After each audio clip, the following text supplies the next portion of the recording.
Hello students, welcome to my YouTube channel target for NEET by Rajneesh Kumar. इसके पिछले lecture में हम लोगों ने बात किया था प्लास्टिड के बारे में बात किया था। अब बात करते हैं उसके डायग्राम के बारे में।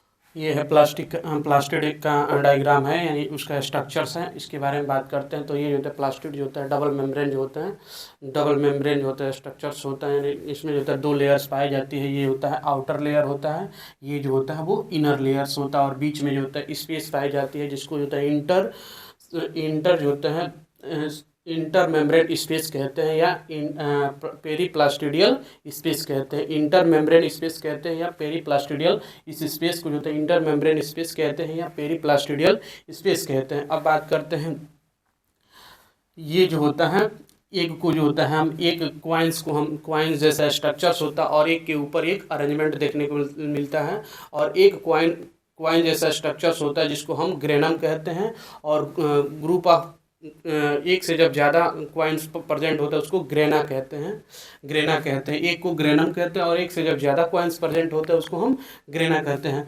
और ग्रुप ऑफ जो होता है ग्रेना को जो होता है उसको हम थैलेक्वाइड कहते हैं। ग्रुप ऑफ ग्रेनम को जो होता है कई जो होता है एक के ऊपर एक जो होता है अरेंजमेंट देखने को मिलता है, इस स्टाल्क शेप्ड स्ट्रक्चर को हम थैलेक्वाइड कहते हैं। अब बात करते हैं कि थैलेक्वाइड के एक स्ट्रक्चर के बारे में बात करते हैं। थैलेक्वाइड जो होता है में जो होता है पिगमेंट्स पाए जाते हैं जिसको हम क्वांटासोम कहते हैं, और इसके बीच में जो होते हैं ल्यूमेन मौजूद होता है। अब बात करते हैं ल्यूमेन, ये जिसमें जो होता है ल्यूमेन मौजूद होता है, ये थैलेक्वाइड का स्ट्रक्चर्स है। अब बात करते हैं ये होता है क्वांटासोम के बारे में। तो क्वांटासोम जो होता है फोटोसिंथेटिक जो होता है पिगमेंट्स होता है, फोटोसिंथेटिक पिगमेंट होता है जिसमें जो क्लोरोफिल्स और कैरोटीनॉइड्स के उसके एग्जाम्पल हो जाएंगे। ये होता है स्ट्रोमा। प्लास्टिड के अंदर जो होता है स्पेस प्लास्टिड के अंदर जो होता है जो खाली स्थान होता है उसको हम जिसमें मौजूद होता है थैलेक्वाइड उसको हम स्ट्रोमा कहते हैं। और इसमें जो होता है स्ट्रोमा में जो होता है रुबिस्को एंजाइम भी प्रेजेंट होता है। स्ट्रोमा में जो होता है रुबिस्को एंजाइम प्रेजेंट होता है जिसको हम रुबिलोज जो होता है 1,5,20 फास्फेट कार्बोक्सिलेज ऑक्सीजनेज कहते हैं। और इसमें जो होता है आरएनए पॉलीमरेज एंजाइम भी मौजूद होता है। ये जो होता है दो थैलेक्वाइड को आपस में जो जोड़ता है उसको जो होता है स्ट्रोमा लैमेली कहते हैं। दो थैलेक्वाइड को जो होता है आपस में एक ट्यूब लाइक स्ट्रक्चर जोड़ने का कार्य करता है जिसको हम स्ट्रोमा कहते हैं। स्ट्रोमा जो होता है स्ट्रोमा लैमेली कहते हैं। और स्ट्रोमा लैमेली जो होता है फ्लैटेनेड मेम्ब्रेन्स होता है, ट्यूब लाइक स्ट्रक्चर्स होता है।